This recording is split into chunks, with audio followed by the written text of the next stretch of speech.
สบายดีทุกคนมื้อนี้ข้อยจะมาแนะนำวิธีการนำใส่ WhatsApp ในคอมพิวเตอร์ว้าวหลายๆคนคงเคยใช้ WhatsApp มาแล้วแต่อาจจะเคยใช้แต่เฉพาะในโทรศัพท์เท่านั้นเนาะมื้อนี้ก็เลยอยากให้ท่านผู้ชมรู้อีกว่า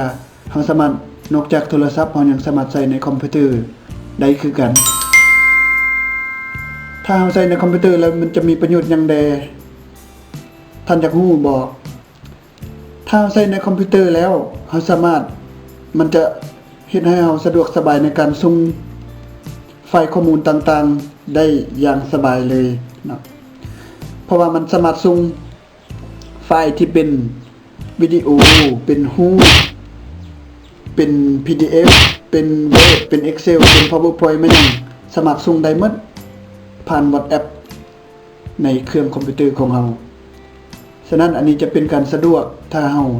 รู้วิธีการนำใช้ในคอมแล้วก็จะเป็นประโยชน์ให้เรา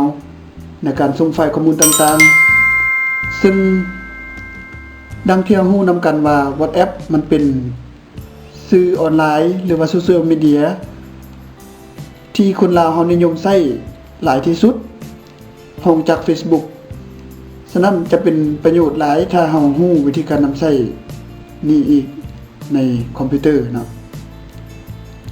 ซึ่งขั้นตอนในการนำใช้จะมีในใดนั้นเราไปติดตามนำกันเลย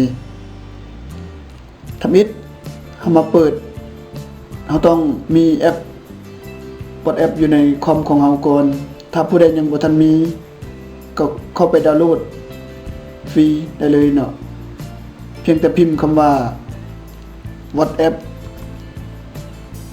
พิมพ์คำว่า WhatsApp แล้วก็ค้นหาแล้วจะมีอันนี้ขึ้นมาแนวนี้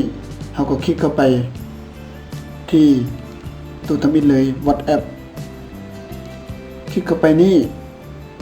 มันก็จะมีให้เลือกให้เราดาวน์โหลดอันนี้สำหรับ Android อันนี้สำหรับ iPhone อันนี้สำหรับคอมพิวเตอร์บ่ว่าจะเป็น Mac หรือ Windows ได้ทั้งนั้นเนาะเราก็คลิกเข้าไปที่ Mac or Windows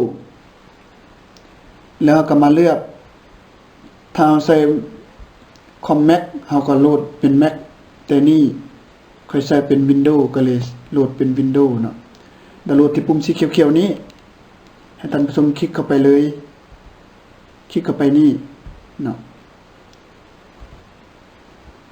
หลังจากดาวน์โหลดแล้วก็ไปติดตั้งหลังจากที่ดาวน์โหลดแล้วก็ไปติดตั้งค่อยจะบ่โหลดแล้วบ่ติดตั้งอีกเพราะว่าค่อยได้ติดตั้งไปแล้วหลังจากติดตั้งสำเร็จมี WhatsApp อยู่ในคอมพิวเตอร์เรียบร้อยเฮาก็มาฮู้วิธีการนำใช้มันบัดนี้เมื่อกี้มันวิธีการติดตั้งแต่เดี๋ยวนี้มาวิธีการนำใช้เฮาก็เปิด WhatsApp ในคอมพิวเตอร์ของเราขึ้นมาก่อนดนแท้ว่ากดใจรอเด้อหลังจากเปิดขึ้นมาแบบนี้แล้วมันจะขึ้น QR code ให้เราหลังจากนั้นเราก็มาเปิด WhatsApp อยู่ในโทรศัพท์ของเรามาเปิด WhatsApp มาที่หน้าจอโทรศัพท์ของเรามาเปิด WhatsApp ขึ้นมาแล้วก็รอท่าแป๊บนึงเนาะ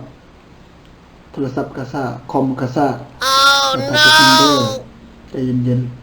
ๆมาวันนี้แล้วเฮามาแตะใส่ที่3 เม็ดอยู่ถึงนี้เนาะเข้าไปที่ WhatsApp เว็บ1 2 3ตัวที่3นี่เนาะคลิกเข้าไป WhatsApp เว็บปึ๊บแล้วมันจะขึ้นมาแนวนี้ในหน้าจอโทรศัพท์ขึ้นมาสแกนหน้า QR code เราก็เอาจอโทรศัพท์ของเรานี่ทำกล้องมันสแกนเอา QR code อยู่ในหน้าจอคอมของเราเลยหลังจากสแกนสำเร็จมันก็จะขึ้นอยู่ในคอมของเราเนาะเดี๋ยวนี้ถือว่าการล็อกอินสำเร็จเดี๋ยวนี้เราสามารถส่งไฟล์ส่งมันหยังผ่านคอมพิวเตอร์ได้แล้วเนาะบัดนี้นี่ตัวอย่างแบบนี้เนาะอันนี้มันอยู่ในหน้าจอคอมพิวเตอร์ของเราแล้วบัดนี้เราก็สามารถส่งไฟล์ต่างๆตามที่ใจเรามัก ตามที่ใจเราต้องการได้อย่างสบาย และส่วนวิธีการดาวน์โหลดนั้นก็ง่ายๆก็เพียงแต่ท่านเข้าไปคลิกที่รูปแล้วก็เข้าไปที่ J นี้เห็นรูปสัญลักษณ์ของการดาวน์โหลดเฮาก็ดาวน์โหลด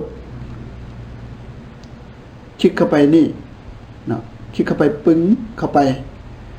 คลิกเข้าไปแล้วก็ไปเลือกสถานที่จัดเก็บอาจจะเก็บมันไว้อยู่ไสเฮาก็ไปเลือกเอาแล้วก็คลิกเข้าไปเซฟเนาะเซฟเข้าไปเนาะตัวนี้รูปตัวนี้แล้วเฮามาเบิ่งว่าเฮาเซฟได้แท้บ่เฮามาเปิดคอมพิวเตอร์เมื่อกี้อยู่ในช่องดาวน์โหลดถ้าว่าชื่อบ่ผิดดาวน์โหลด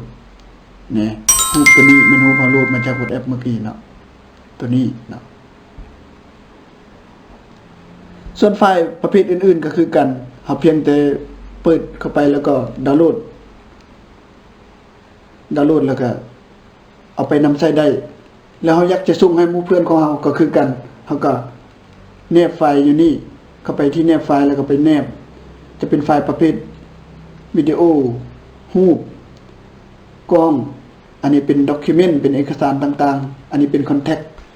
ส่งได้คือกับอยู่ในโทรศัพท์ของเฮาเลยมานี้หวังว่าคลิปนี้จะมีประโยชน์แก่ท่านผู้ชมบ่หลายก็น้อยถ้าผู้ใดมักผู้ใดสนใจเรื่องสาระดีๆแบบนี้อย่าลืมกดติดตามช่องของพวกเราช่อง IT สาระจะนำเสนอสาระทาง IT มาฝากมาตนท่านผู้ชมอีกต่อไปพบกันใหม่ในคลิปหน้าสำหรับคลิปนี้สบายดี